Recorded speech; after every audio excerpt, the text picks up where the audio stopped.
Dice Tower Tonight, episode 16. Hello, everybody! Welcome to Dice Tower Tonight, a video cast about board games and card games, and especially the people who play them. On tonight's show, Tom is away at the gathering of friends, so Crystal and I get to challenge each other with a couple of trivia games. We'll play show and tell with a few recent games, and then take your questions live.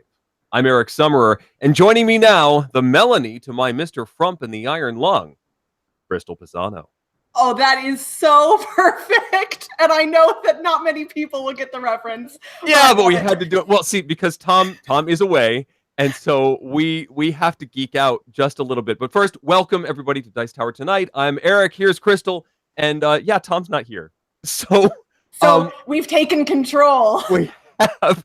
He gave you the keys to the control panel. You are in charge, Crystal. You are making all of this happen. Thank you for joining us. But first, before we get to any gameplay stuff, I have to talk about this trip, Crystal, that you went on. Last week? You left for Chicago to see Mr. Yankovic. I did. So my friend Melanie and I, which that's ironic, but nice. She and I have known each other now for almost 10 years, and we're both Weird Al fans. We've both seen him in concert a whole bunch of times, but neither one of us have ever met him or had never met him. So when he announced this tour, his ill-advised, self-indulgent vanity tour, where he was going to play mostly originals instead of parodies, we were very excited. So we decided to take a friend-cation, and we chose Chicago kind of at random. And we got front row center seats and VIP meet and greet, and we got to meet Al, and it was kind of the best day ever. Oh my goodness. And I was following you on Twitter. Al was traveling around Chicago taking pictures of stuff, and you went to all the places he went and recreated all the photos he was. I mean, you two were just geeking out to the extreme. And it's so funny because, I've only been to Chicago once before, and Melanie had never been. And the places he was going, he went to the Art Institute, he went to the Cloud Gate. So those were places that we were already planning on visiting anyway. So we were a few hours behind him, but I did worry that he was going to look at his Twitter mentions and be like, oh gosh, these two random girls are following me. But it was really fun. And here, I don't know how well this will translate on air. That's amazing. That's me and Melanie with Al at our meet and greet. It's probably a little shiny, but... and you were showing off those skirts. Your friend made those out of the latest box set album art. Yes. And so you had these custom Al skirts. Yeah, it's got the image from the Squeeze Box album compilation photoshopped all over them, and we had them printed up. And when Al turned and saw our skirts, he was like, oh my gosh, those are awesome. Can I take a picture of you two? And we were like, yes, you can. So it was a very nerdy and wonderful moment for us.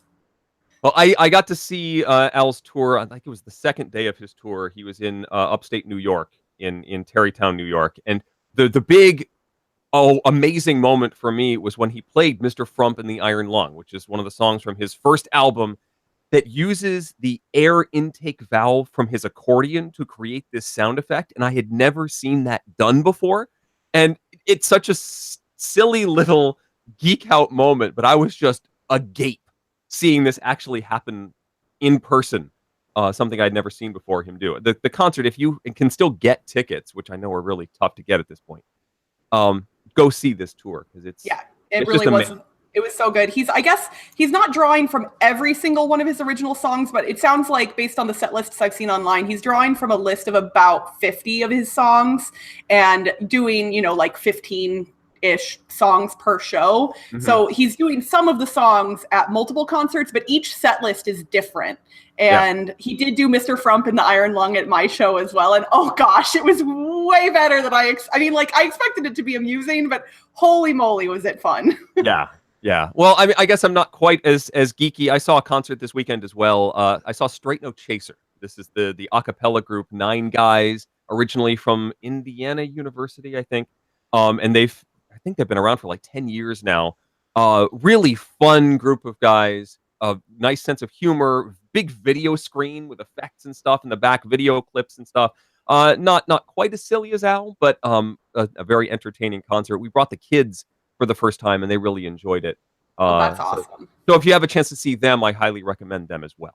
I love a cappella music. I was in a vocal jazz group, a 10-person group when I was in college, and I loved rockapella back in the day on Where in the World is Carmen Sandiego and the Nylons. Like, a cappella music is great. I've never gotten to see Straight No Chaser in concert, but I would love to. You should. And rockapella is also a lot of fun to see live if you get a chance to see them. What's funny is they actually were here in Vegas, I want to say last year. Yes, they had a residency for like 6 months. And literally the exact same night that they were performing here in Vegas that I could have gone or whatever. Like, I think they only had a weekend last year. I had another concert that I already had tickets to, and I was so bummed that I couldn't go see them. But I'm sure they'll be back. So it's game time. So Tom has been torturing me for a while and Crystal just for 1 week so far with these trivia questions. And we might as well keep that tradition going since Tom took all the games with him. We're not going to do Board Game Survivor today. Sorry to say, but we did prepare a challenge for each of us to at least keep that tradition rolling. And so, following up on your trip to Chicago, I have prepared a Weird Al related challenge for you. So, you're gonna think that's real funny in about 20 minutes. Wait, okay. So. Oh, this is going to be real good.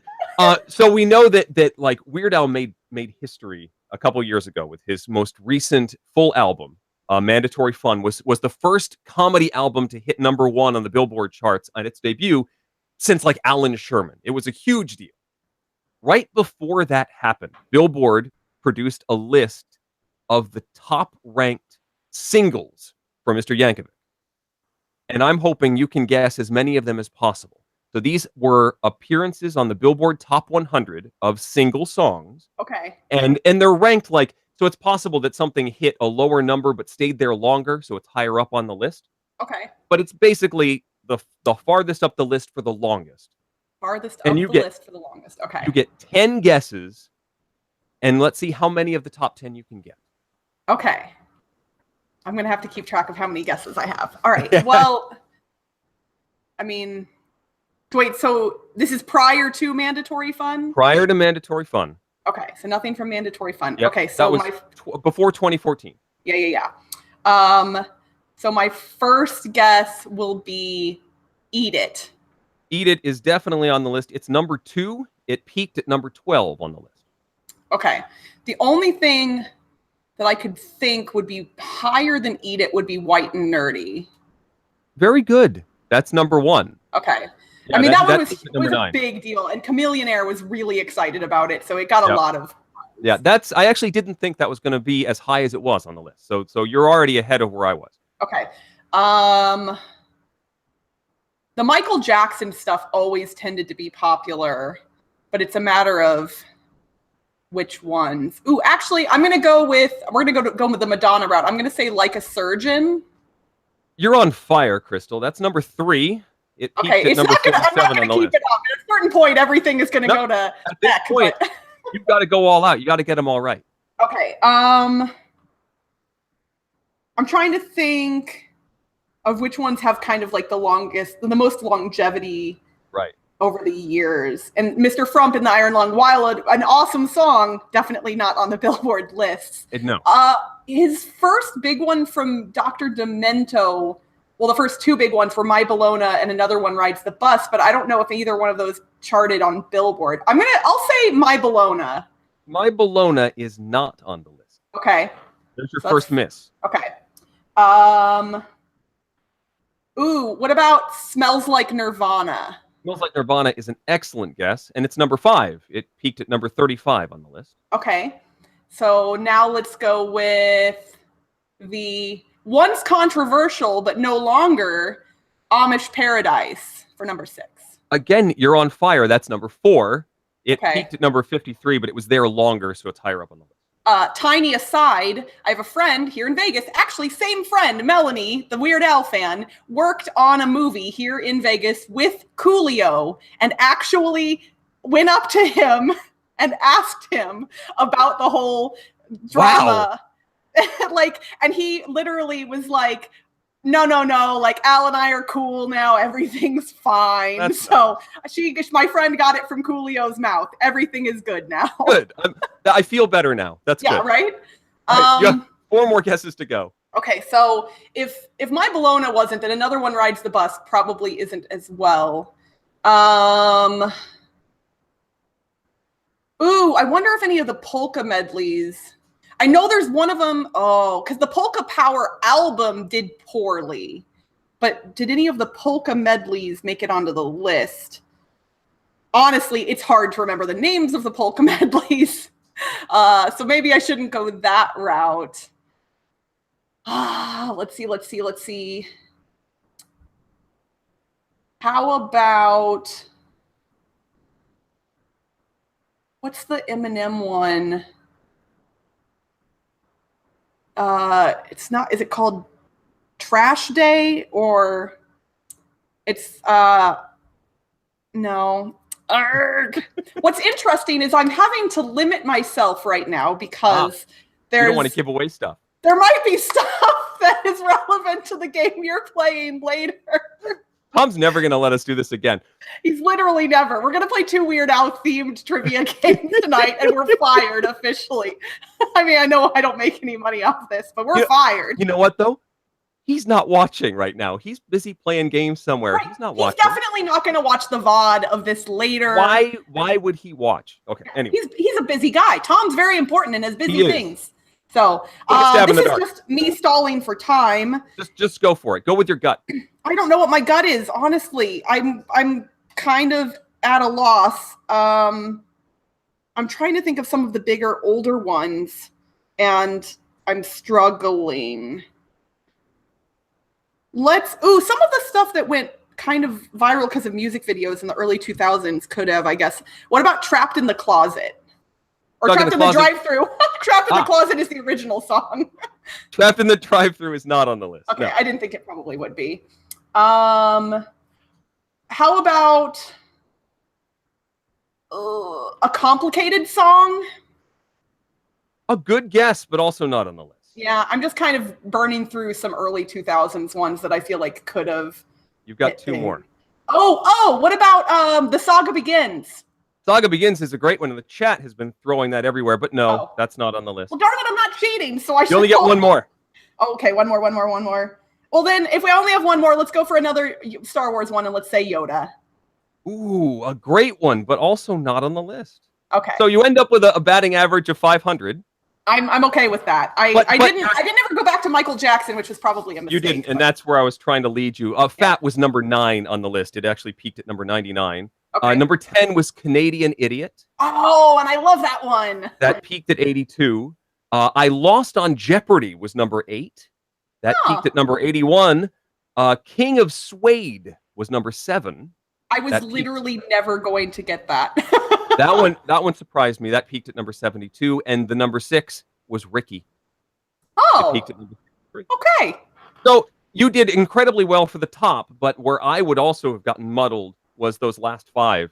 Yeah. All right. I'm happy with it. You started strong for sure. If I had named them in order though, that would have been real creepy. So I'm kind of glad I didn't do that. All right, let's get away from the Weird Al trivia for a little bit at least. Just for a little while. Let's talk about some games we played recently. Crystal, why don't you go first?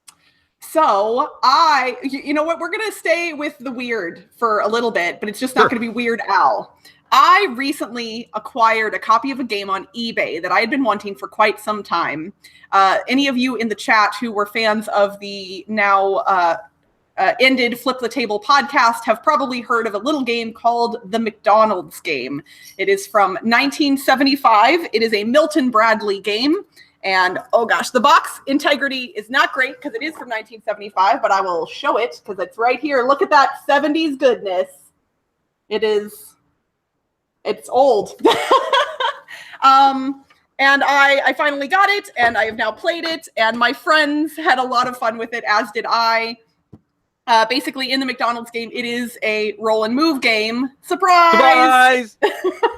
And you are literally just moving your pawn around the board, collecting cards with different food items on them, and it's generally pretty boring. until you land on the let's go to McDonald's space. And at that point, whoever landed on the space picks up a menu card and reads it to the rest of the players. And it will contain an order of specific numbers of different items. And then often at the bottom of the card, there will be some kind of a change to the order. So the order might say, I want 2 chocolate milkshakes, 1 Big Mac, 2 cheeseburgers, an order of fries, and, oh wait, make the cheeseburgers hamburgers instead, please. And then as soon as you say please, everyone assembles the food cards to complete your order, and they have to toss a marble into a little funnel in the middle of the board. And whoever's marble gets down first into the bottom gets to give you your order, and if they got it correct, then they get points, and you get their food cards, and play continues like that until someone has acquired 25 points. It's honestly quite simple,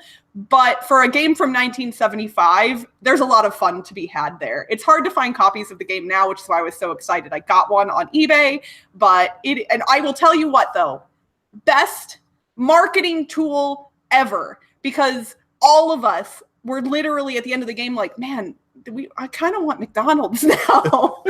And I've never watched a commercial on TV for McDonald's and immediately been like, oh yeah, I want to go to McDonald's. But this game does what a commercial should do. So good job, McDonald's. Great branding. But it's because you're assembling these orders, and so ordinarily, if you were doing that, you'd be handed a bag full of food next. Yeah, all right, I got the 2 Big Macs, and I got the fries, and I got the drinks, and here you go. This is now your food you get to eat. But instead, you have to. I got to play this as well with the Flip the Table guys at a convention, and at first it seems like it's a really simple game because all you have to do is collect these orders, but those twists on the order cards where you're trying to remember everything and then they change one detail and flip things around, and that's where you get messed up. And so you think you have it right, but you're not sure, but you want to do it fast and throw your marble in the thing, and then you get 2 or 3 people throwing their marble in the thing at the same time, and it's a funnel, and who knows who wins. And it's for a 1970s ridiculous marketing tie-in game, it's pretty fun. Yeah, I really, really enjoyed it, and I'm happy I own it now. And I think I'm going to be doing a live stream probably on Twitch for International Tabletop Day / Path of Play Day at my house, and I think I want that to be one of the games that we play on the stream. So, nice. So my game to talk about first is a little bit newer. This one is called Memoir. But I'm not sure if it's memoir or memoir. I don't know, but I like it. Just looking at that title. So it's a pirate-themed memory game. You've got all these cute little animals. There are 5 different animals, and there are 5 different backgrounds on those animal cards. And let me see here. Let's grab a couple of those. So you've got a walrus with a jungle background, and then let's see if I can find another jungle or another walrus. I don't know. Here you go. Here's a turtle with a jungle background. So what you are trying to do, these are all spread out on the table in like a standard memory position. In a 5x5 grid, you take 1 out of the center, so there's only 24 cards out there. 1 is out of the game permanently. And then you get to look at the 3 cards that are closest to you. So you've got 4 people on the 4 sides of the table, and you get to look at these 3 cards, so you know some of the information on the board. Then somebody starts the game, flips up a card. And the next player then has to match either the animal or the background of that card by flipping up another card in the grid. That's pretty difficult to do at the beginning, but you also know what 3 of the cards are in the grid. If you succeed, play continues, it goes to the next player. If you fail, you take one of these center volcano cards, and you're out of the round. Once all but 1 player is out, then that player wins the round and collects a coin card, a treasure card, wins the round, and earns a certain number of secret points. But then all of the cards get flipped back over, not moved. The grid stays the same, so you know more about what the array looks like. Oh, okay. And you begin another round. This continues, I think, 7 times. And whoever has won the most has the best chance of winning, but it's a variable number of points. So each of these treasure cards might have 1 ruby on it. It might have 2, might have 4 rubies. And whoever has the most rubies wins the game. There are also advanced powers that each of those different animals, the penguin has a particular power, the walrus, the octopus, have special powers that you can play the advanced game with, that when you turn them up, you get to do something. But even with the base game, this is one of those games that has that takes a mechanism that we all know, memory. We all know this game, but twists it just enough that it becomes still easy to understand, but infinitely more interesting. Because not only are you trying to remember more and more as the game continues, as the rounds go, you know more and more about the array, but then there's also this sort of sequencing thing. I know that my opponent, the guy sitting to my left, knows how to find a jungle card and an octopus card. Like, they've got that ready to go. So I don't want to give them that. I want to give them a shot. I don't want to serve into their strike zone. I want to serve somewhere that they aren't going to know. And so maybe I know that there is something that won't lead to that octopus or jungle card over here, and I'm going to flip that card up. See if you can find that, buddy. So there's a little bit of offensiveness to this, and tactics as you work your way through the rounds. Plus, adding the special powers, which I have not yet done because I've only been playing with my kids, adds a little bit more depth as well. I think there's a lot in this box. Stronghold Games is going to be publishing this. The box doesn't actually have this. This is Spielweise and Pegasus Spiele, the original printing, but I think Stronghold is bringing this out here. And yeah, I think it's a nice twist on the memory mechanism. Memoir. Memoir. Stupid awesome. Title. And I know Tom would complain about the title if you were here. Oh, absolutely. I mean, I could fill in for him in that regard, but I actually kind of like it. So I'm bad at memory games, things where I'm bad at games where it's not a memory game. Like, if I'm playing a game where there's a bunch of things in front of me, face up, like, I've acquired all of these different powers for my character, I will promptly forget about 2 of them until the very last round of the game, and then I'll be like, wait, I could have been doing that the whole time? Like, without fail, every time. Yeah, I dislike that. All right, so we'll discuss a couple more games here in a little bit, but this people are going to think that we staged this, and I don't care because it's funnier that we didn't. But you know how Tom usually starts with a trivia game that's not related to gaming and then kind of twists it a little bit to make it related to gaming? Sure. Well, we're doing that without realizing it. So we're about to play board game, Weird Al song, or both. So I'm going to give you a series of words, a name of a thing, if you will. Okay. And you will tell me if it is a board game only, a Weird Al song only, or if it is both a Weird Al song and a board game. And for the record, these are like the dredges of board games in some cases. They're not highly ranked, but they are all listed on BGG. Okay. And the only clarifier I will give is, in a couple of instances, the full name of a board game might have been something the game, and I've obviously omitted the words the game for the characterization of it being the same as a song title. So gotcha. All right. I've hidden the chat. I'm not on Board Game Geek. Okay. And I tried to dig deep both for board games and Weird Al songs, but hopefully I'll be able to stump you on a couple of these at least. I'm pretty confident about my Weird Al knowledge, but whether it's a game too, that's going to be. That's what I was hoping for. At least I'd stump you in some regard. So you'll say game only, song only, or both for each one. So number 1 is Devil Bunny Needs a Ham. Devil Bunny Needs a Ham is not a Weird Al song, but it is definitely a board game. That's a game only. That is correct. It is a game only. And I can put some links in the chat if people are interested about any of these games later, but trust me, with most of them, that won't be the case. All right, number 2, headline news. Definitely a Weird Al song. I feel like there has to be a game called Headline News. I'm going to go with both.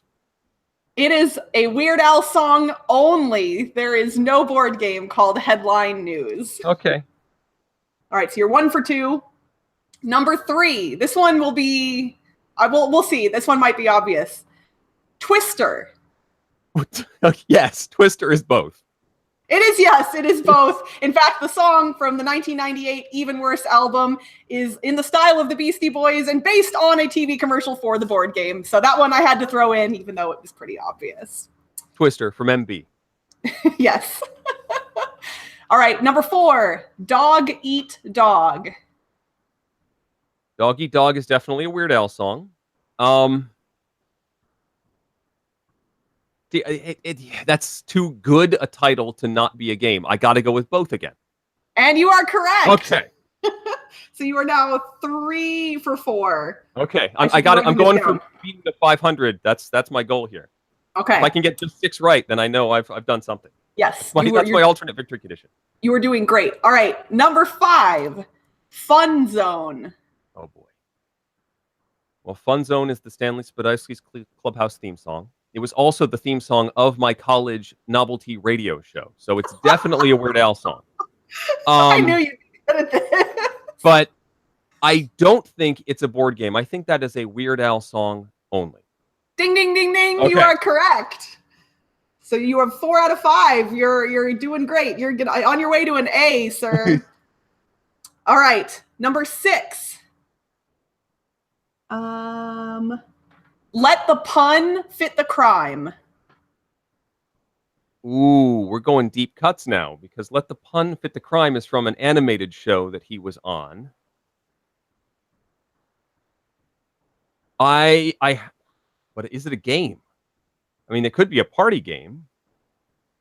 That's too obscure a pun. I got to go Weird Al only.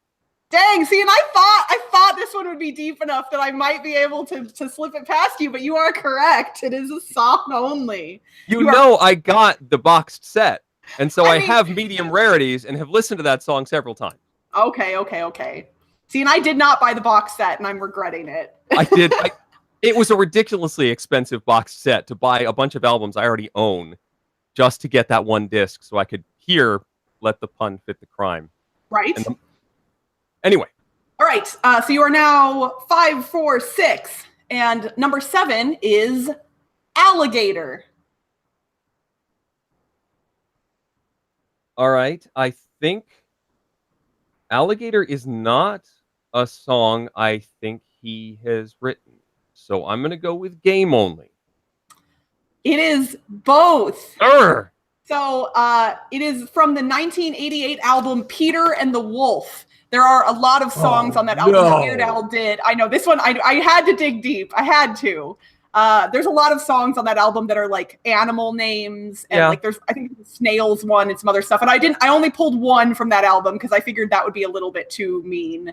It's a parody of Carnival of the Animals by Camille Saint-Saëns. And see, look, can you see you did not? No, it's an excellent album and I own it. But I wasn't even thinking of, okay. I would actually almost consider that is a Wendy Carlos composition with Weird Al doing the poetry. All right, it was listed on the Wikipedia. I'm going to do the Tom thing and say my list is right. Okay, fine. No, you're probably right. I was just going off Wikipedia, so. Okay. No, you got me. So you are now, let's see, we've out of 7, you've got 5. You're still doing wonderfully. And you're already at the 50% mark, so you've got me met. Yeah, you've tied me. And you're definitely, like, you're good. So number 8, Mall of America. Mall of America, I don't think he did a Mall of America song, so I'm going to go game only. It is, and I was intentionally not saying how it is spelled, but it's funny because it's spelled mall, M-A-U-L. And if I had said that, it would have been probably too obvious, but you are too good anyway. All right, so we got 2 left. Number 9 is Man Bites Dog. Man Bites Dog is a party game about making headlines. I don't think it's a Weird Al song, so I'm going to go with game only. You are correct. And our last one, Spam. Okay. It's definitely a Weird Al song. And I know there is Spam the Dice game. And based on your description from before, I'm going to say it's a game and a Weird Al song. How do you actually know that there's a spam-themed board game? I do not want to reveal my sources. I just know for a fact that there is a Spam the Dice game. I was literally like, no one will know that this game exists. You, sir.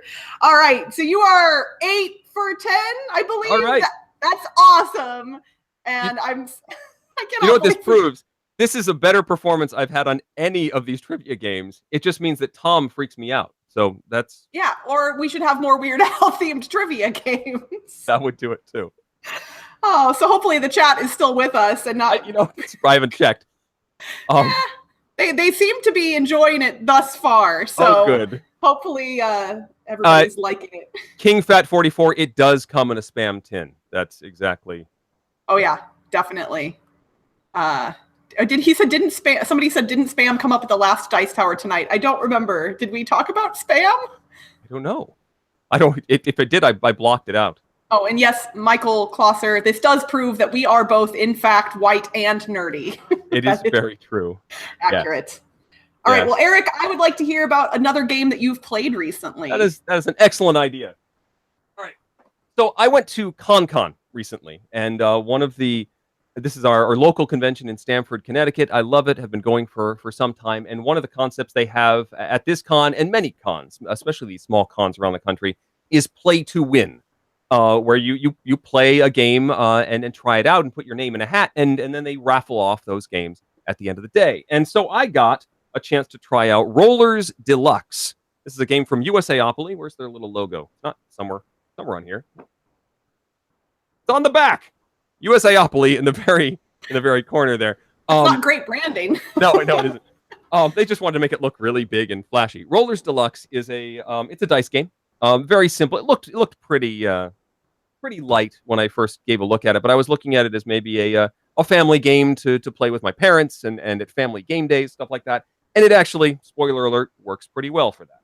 So inside, you've got these mats, and you can sort of see it on the camera. They have divots in them for placing tokens inside these things. So you've got a 1, 2 2s, 3 3s, 4 4s, 5 5s. You also have, let's see, how does it go? You got the open in the middle, where with the numbers. You have the close column on the bottom, row on the bottom, and then you have some points at the top. Every player is going to get a whole bunch of tokens that fit into those holes. There's a big one for the 5s, and then there's small ones for the circles and stuff like that. And then you get these big, chunky dice that look like this. And they have 1 through 5 and a star on all the green dice, and 1 through 5 and a lightning bolt, a zap, on the red die. So you've got 5 green dice and 1 red die, and then you do the Yahtzee thing. You roll, and you keep the ones you want to keep, and continue rolling. You get up to 3 rolls. However, if you ever get the zap, all the dice you rolled on that roll are negated. It's like a lose a turn on that roll. Once you're done rolling, you either decide to stop or you have rolled your 3rd thing. You can then spend those values that you rolled. The stars, by the way, are wild. And so if I get 3 3s and I haven't opened 3s yet, I can place a token on the 3 3s. I have now opened that value. On a future turn, or even on that same turn, if I had rolled a 4th 3, I can close that 3. So now I have completed the 3s. After that, on future turns, anybody, if I roll more 3s, I can take coins from anybody that has not closed 3s. That makes sense? So there's a little bit of an attacking aspect. Yeah. So instead of spending values to fill up my board, I can use those dice to claim coins. And the 3s, I claim 3 coins from everybody who doesn't have 3s blocked off already. So if I spend the time and effort to close off 5s, which takes 5 5s and then a 6th 5, then I'm going to be earning 5 coins from everybody who has not yet completed 5s. But do I do that, or do I keep rolling to try and get the values I have not yet closed, thereby leaving myself open for the other players to attack me? And then the round ends when somebody completes all 5 numbers, closes all 5 numbers. That ends the round.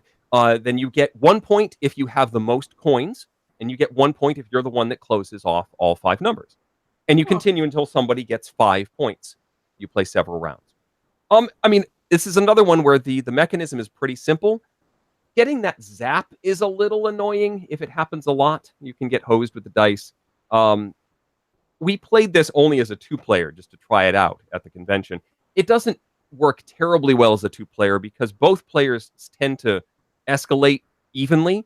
There's sort of this beginning point when everything is open, and then there's a middle point when there's actually a little bit of strategy. Like I've closed off 3s, you've closed off 4s. So do I keep hammering away at 3s, or do I block off the 4s? Well, you still have the opportunity to attack me there. But then once everybody fills everything up but the 5s, because that's always the last one to go, then it just becomes this: did I get all the 5s? No. Did I get 5 5s? No. Did I get 5 5s? No. And it sort of slows down when it gets to that point. With more players, I think more people would be in the mix and taking from each other, and a little bit more activity and movement. So I think definitely it would work better. This plays up to 6 people.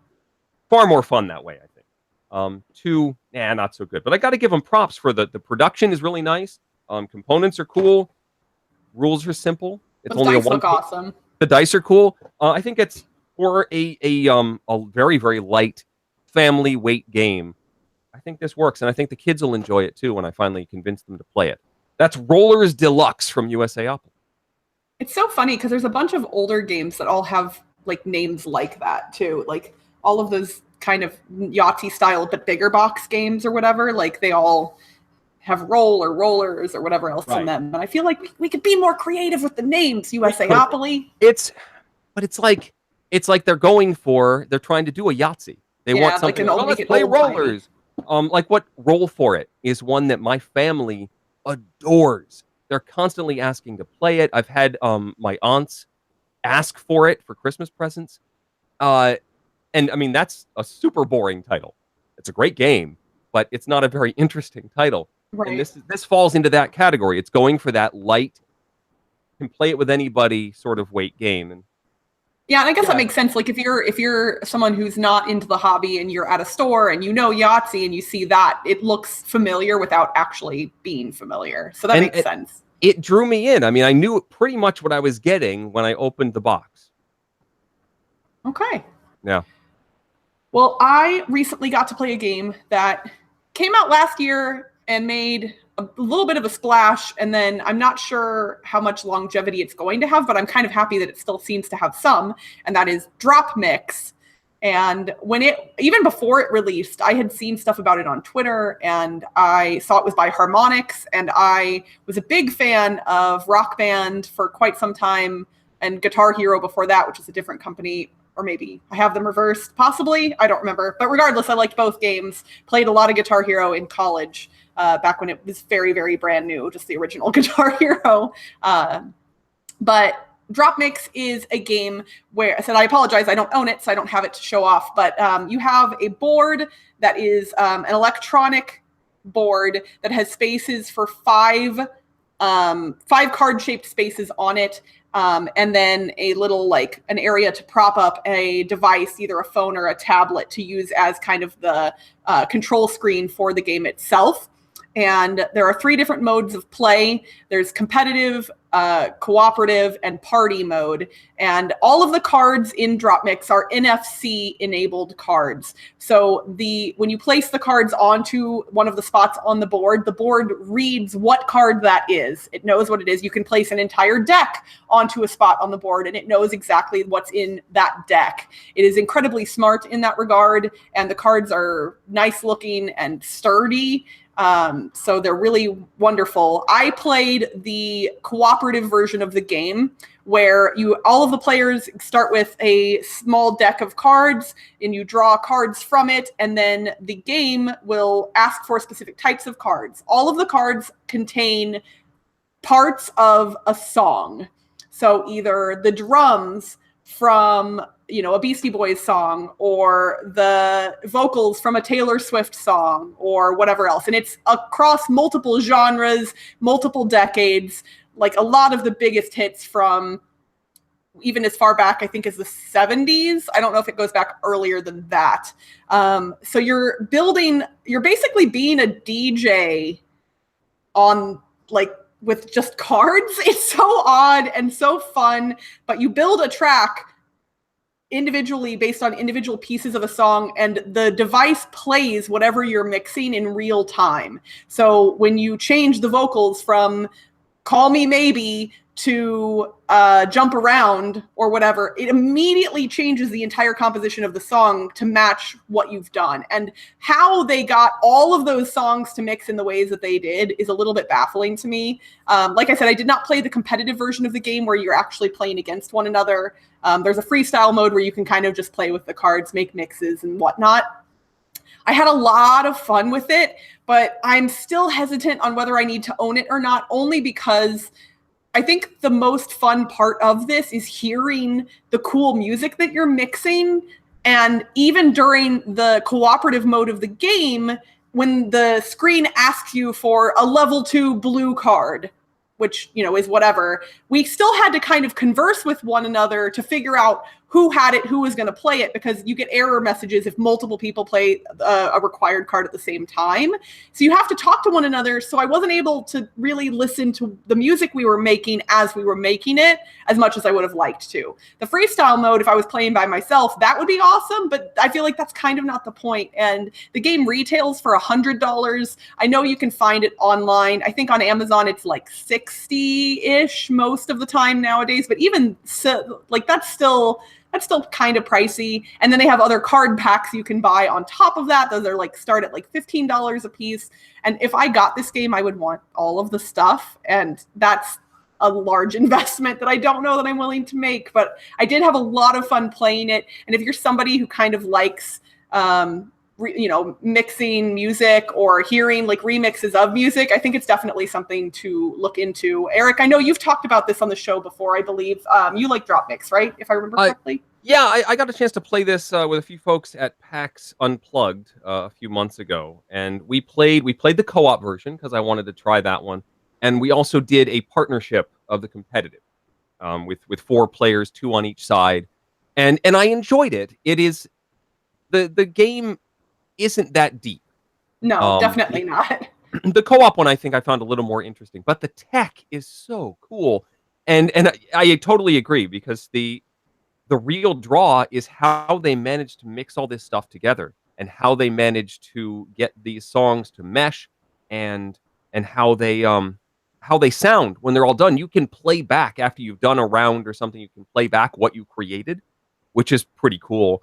And I think that's where I would spend my time. If I were to buy this, I've also stayed away. If I were to get it, I would just fiddle with it. I would want to play with the remix mode and then playback stuff, and just try how adding this card first would do this, and then adding this card and this, and then flip-flopping them so that I get the bass line from this. And, yeah, I would have a blast with the audio aspect, the toy that this is. But as far as the game, I didn't find it that interesting. I have heard that people have lucked out visiting their closing Toys R Us's and managing to get some drop mixes for significant discounts. I don't know if you can still do that, but if you find a local Toys R Us that is shutting down, you may be able to find a deal on this. Yeah, are the ones here in Las Vegas? A friend of mine stopped by one and knew that was looking for it, and I guess whatever the Toys R Us was here only had like a 10% discount on stuff in the store. It was not cheap at all, and we were very confused. But I'm definitely going to keep my eyes out for it. It's interesting because I don't want the game to fail, because I think it is a very cool concept. But then there's a kind of malicious part of me that wants it to do poorly so it gets cheaper. Like, is that horrible? That's kind of horrible. I guess. Do you want it to be an inexpensive of just the current set of cards, because they're not going to make any more if it goes under, or do you want more content to come out? And I guess the other thing I wasn't as impressed with was I have a relatively limited pop music knowledge, and so not all of the song packs were ones that interested me. I think I saw somebody in the chat was like, there should be a Weird Al pack. Oh my gosh, that would be the best thing ever. And I think that was Patrick Hillier on there. And I don't know if he was kidding or not. If there is one, then maybe I am going to go buy drop mix. Yeah, Eric and I are leaving the stream. We're going to go find whatever Weird Al cards exist. But yeah, I think I would probably pick and choose which packs I wanted, which genres of music I wanted. And I would not necessarily want to get everything just to have everything. I'd stick to the stuff I know. Yeah, I agree. I think that if I find it at a good enough discount, just kind of by luck or happenstance, I may pick it up, but it's not something that I desperately need to own. Patrick says he was kidding. There are no Weird Al drop mix cards. So I guess we're still here, and we're going to answer your questions because we've reached that point in the show. We've got about 15 minutes or so, and if you have anything you'd like to ask Crystal or myself, please do so in the chat, and we can answer a few. I haven't seen a whole lot of questions. People have been talking about they're voting for Hexcalibur, even though we're not actually doing a game vote this time. And there was a lot of spam commentary going back and forth. So let's talk about that first. Spam, yay or nay, Crystal? Ew, gross, no. Okay. When I was younger, I would enjoy making spam burger hamburgers. I would, slice it up and grill it, and then put it on toast with lettuce and tomato. Canned meat is just like, I'm not discriminating against spam just in and of itself. Like, any meat in a can has never been an appealing thing for me. Like Vienna sausages, or I don't even know what other meats exist in cans, but I don't want them. That's not my jam. Now everybody is they're posting acronyms for what spam really means. Stuff posting as meat. Oh yeah. Yeah. Can you spoil any of the cool things Tom hinted at for the upcoming Dice Tower Con? Sarah, I hate to disappoint you, but Tom tells me nothing. I have no idea. I find out when you do on a lot of things, sometimes after you do. So I really have no insider information, unless he told Crystal. Crystal, did he tell you anything? I mean, I know about one thing, but I think it's a thing he's already publicly discussed in either a live chat or a board game breakfast. But I don't, and just in case I'm mistaken, I don't want to say what it is. So I believe I know nothing that is like insider info at this point.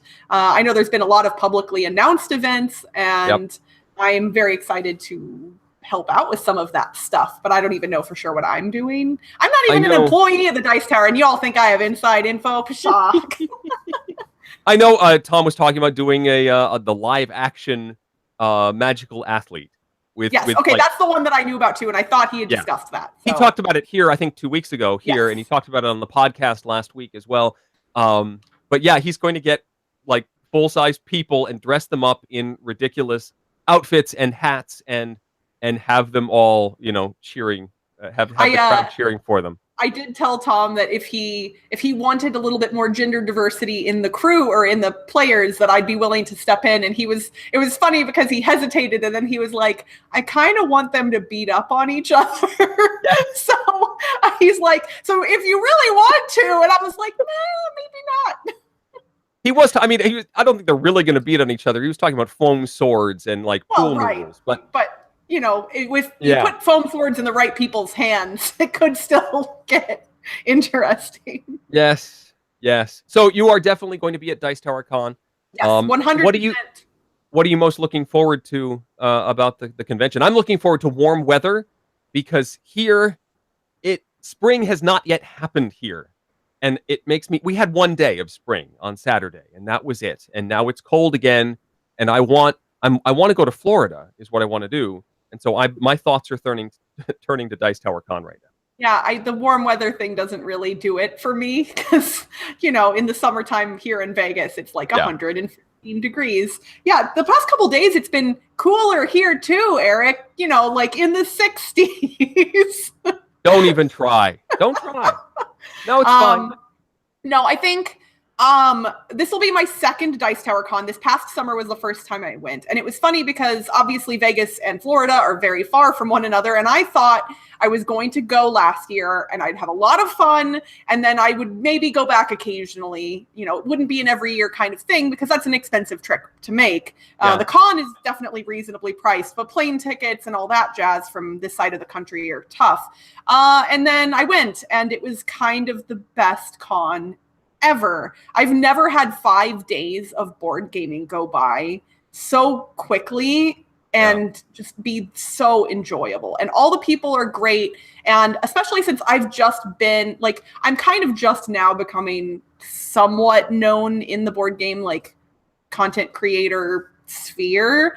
So like I got to meet a lot of people that I'd conversed with online for the first time in person there and made a lot of friends. And it was just wonderful. This summer specifically, I'm looking forward to more of that, meeting more people, playing games with more people. But I think if I had to call it one thing in particular, I'm looking forward to my game of Twilight Imperium 4. That is, we auctioned off as part of the Jack Vassal Memorial Fund auction on BGG. So we had one person auction or buy in a spot in that game, and it's going to be me, Ambi, Toby, Roy Cannaday, Sam Healy, and then the person who won the auction, who is nice. Nick. And Nick is sometimes in the chat. I haven't seen him in there, but he's awesome. And yeah, I'm looking forward to that just because I know it's a thing that helped benefit a really good cause.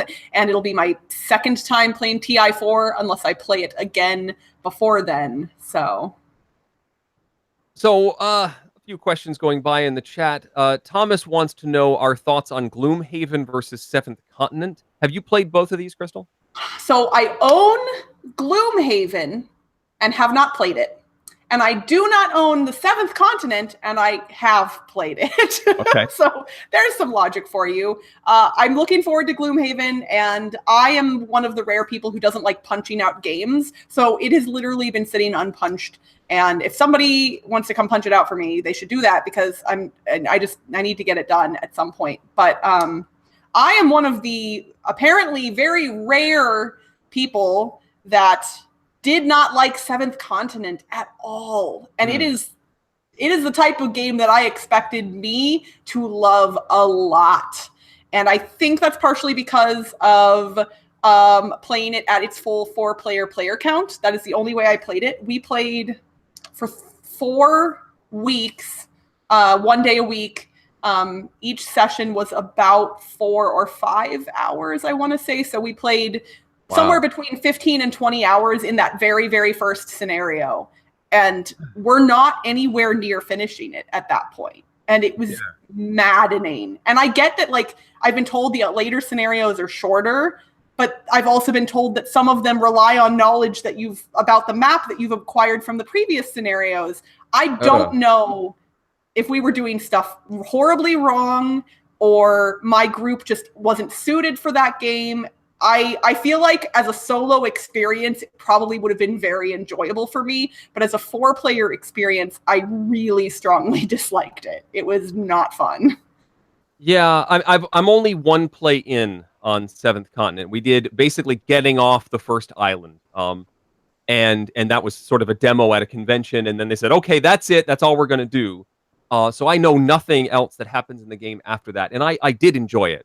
It's one that I think I'm probably going to try and play solo. It feels like that sort of experience, hopefully to avoid the issues that you had with trying to play it with 4 players.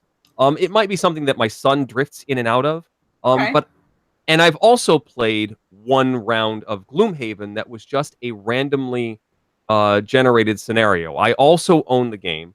I just got my broken token insert in. I caved and bought 1. Now I have to build that before I can punch Gloomhaven. I've considered doing that too, but I'm like, I don't want to invest $70 more if I haven't even played it yet.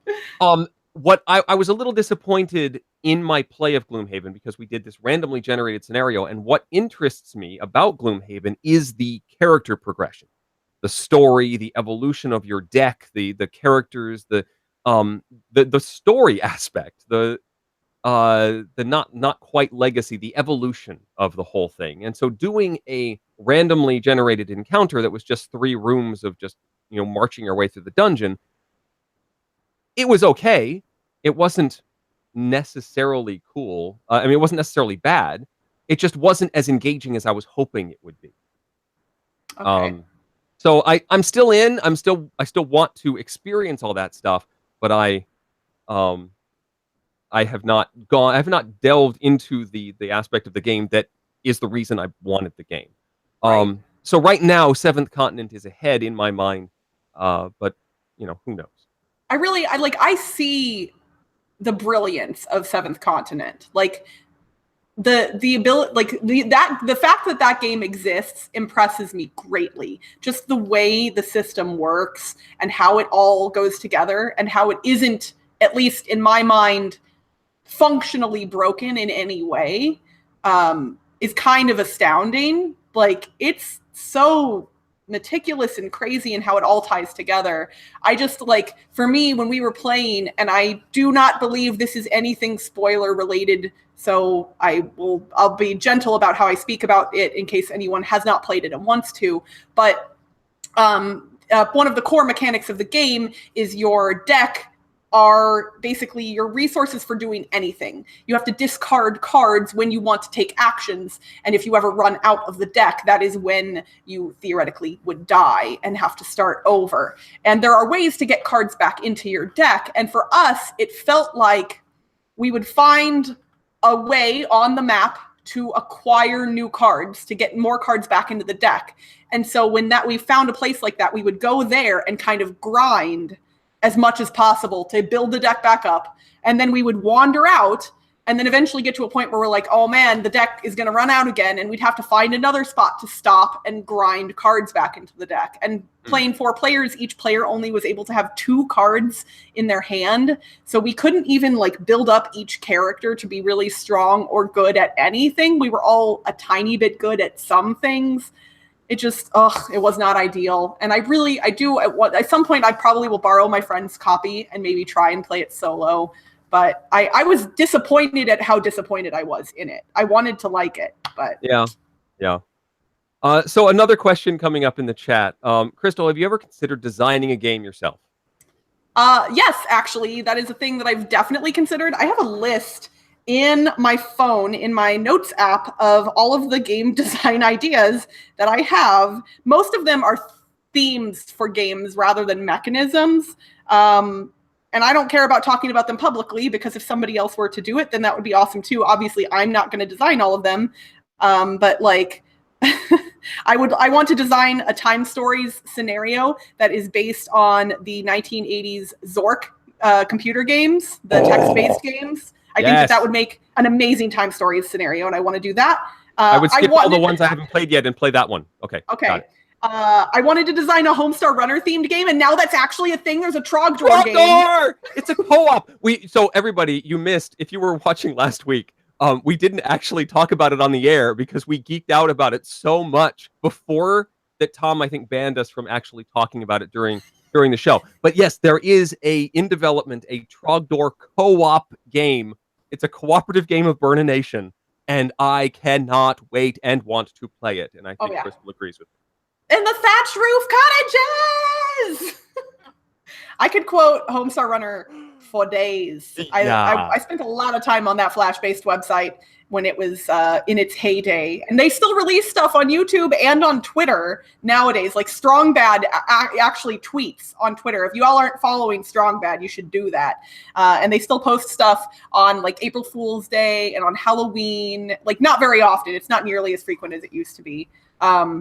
But I guess we kind of got away from the original question. So technically the only game that I've actually designed, and by designed, I do not mean published, I just mean designed, was a game for last summer's Gen Cant roll and write contest that Suzanne Sheldon kind of headed up and ran, and they got a bunch of people to judge it. And my game got an honorable mention, which was kind of crazy because I, at least before that, was not a game designer. And while it is definitely not something that I aspire to do full-time professionally, it is definitely something that I want to do more of in the future. So that was a good question. And hopefully I will do some more stuff But yeah, the game I designed last summer, it was a roll and write game based around building crossword puzzles. It's called Cruciverbalist. If you go to the GenCant website, I imagine it wouldn't be too hard to find the games, and that one is available as a download on the list from last summer, so anybody can download it and play it. If you like crossword puzzles and you like word games, maybe you'll like it. I don't know. It definitely could use some more work. We only had a month to design the game, and since it was my first, I struggled a little bit with getting it kind of tweaked and play tested and all of that jazz. My poor game group, I was like, please play my game. Help me with this thing. And they were very gracious and did that. So, yeah, every time I consider making anything, I come back to my hex-based curling game where you have a hex grid and then the house is part of the hex, and you'd have them come in and the stones would come in on the hexes and have curling rules, and there'd be like different ice conditions, and it would be all this, calculation for where the rocks would go, and you just spend sweeper points to get them to go farther or straighter. And then I realized, it would just be a whole lot of complicated rules about how the stones behave, and it would probably be easier just to make a dexterity game, and there are tons of those. You will be interested to know that there is a curling league here in Las Vegas, and they offer a beginners league that I'm considering joining. So you have to go to like one class first to learn how to do it. And then the beginners league is 4 weeks, 1 day a week, and they like pair you up with teams, and they have an instructor with you the whole time. So they'll basically show you everything that you need to do. But I've been wanting to do it. So if I do, I'll definitely tell you about it. I'm very excited to try curling at some point. And also, how crazy is it that it's here in Las Vegas? We're in the desert. I know. I want to know what their electric bill is. Oh yeah, no, I mean, we have the hockey team here now. I don't think it's obviously in the same place, but obviously maintaining ice is becoming a thing here in Vegas. So go Knights, go! Gotta shout out the Golden Knights. Yes. I wholeheartedly recommend it. I mean, it is one of the most board gamery of the sports. I mean, you have a lot of strategy in where you position these rocks, and that's an aspect that you don't get from watching it on TV just at the Olympics. It's like, well, just shoot for the center, duh. You don't necessarily get all of the how to build a house and where to position those early stones to force the other team to do things, and yeah, there's a lot of thought that goes into that game, and I have never come close to mastering that. I'm thinking about getting back into it myself. I stepped away from the ice when my son. Oh, that's cool. We went to an open house a few weeks ago, and so when the season comes around next year, I'm seriously considering joining up. So that'll be fun. Let's see. It's just about time for us to go. I was looking for one more final question. But I'm not. Everybody's just excited about Trogdor and how nerdy we both are. So maybe, hooray! Maybe that's where we should stop. Everybody, we should be back in 2 weeks, and we should have Tom back as well. Crystal, real quick, if people are looking for more from you, where do they find you? So the best place to find me is on Twitter. You can either look me up by my personal account, which is my full name @CrystalPizzano, or I am the primary tweeter from my podcast's account, Board Game Blitz, @Board Game Blitz on Twitter or BoardGameBlitz.com. We also have a Facebook page and an Instagram and a Board Game Geek Guild and all the same old stuff. And we're part of the Dice Tower Network. So you should come listen to our show. It's 30 minutes or less every 2 weeks. And we have a really cool thing coming up for our 2nd anniversary, which is, oh my gosh, that is like a month from now, almost now. And that's kind of scary because I'm not done with my stuff for our surprise. So I should probably work on that. But yeah, feel free to follow me on Twitter. I tweet about board games and Star Trek. So the nerdery continues, basically. I don't know if I should admit to you, I have not yet seen Discovery. You've recommended it many, many times, and you don't have to convince me, but it's the paywall. I tried to watch the pilot that they aired on CBS, and football preempted the first 20 minutes, and so I didn't get to see I knew I wasn't going to see the last 20 minutes of the show, and so I didn't start, and I never got the trial or paid the money I want to see the show. I'm waiting for when I can watch all of them at once, and that doesn't seem to be happening yet. So yeah, in the first two, okay, so they didn't the show is amazing, but they did it poorly because they put only one episode on network television, but the first 2 episodes are a 2-part like story that and it's all, those 2 episodes are a prequel to the rest of the series. So the first 2 episodes, you don't even see the discovery at all. And it's honestly, those 2 episodes are 2 of my least favorite of the season. So I was kind of bummed because I feel like if people just watch that first one or even the first 2, they're maybe not gonna, I mean, and they're good, but they're not as good as some of the ones later. So I would say, so if people want to watch Star Trek Discovery, you do have to do CBS All Access, the CBS streaming app. But since season 1 has now ended, they're actually in production on season 2 right now. You can do the with commercials plan, I believe, for $5.99 a month. I think it's not $7.99 a month. I'm pretty sure that one's Hulu in my head. I think $5.99 a month for CBS All Access, and you can binge watch the entire first season. It'll cost you $6 for a month to binge watch all of season 1. It is very much a modern TV show that happens to be set in the Trek universe. So even if you've never watched Star Trek before, you can jump into this and there's no barrier to entry. They aren't throwing out jokes left and right that are just for Trek fans. It's really good. I actually was a guest on a Star Trek podcast that the episode released today, where we did a deep dive about one of the characters in the show who I see a lot of myself in, Sylvia Tilly. So that was pretty cool episode of Disco Trek, which is just a fun name for a Star Trek podcast.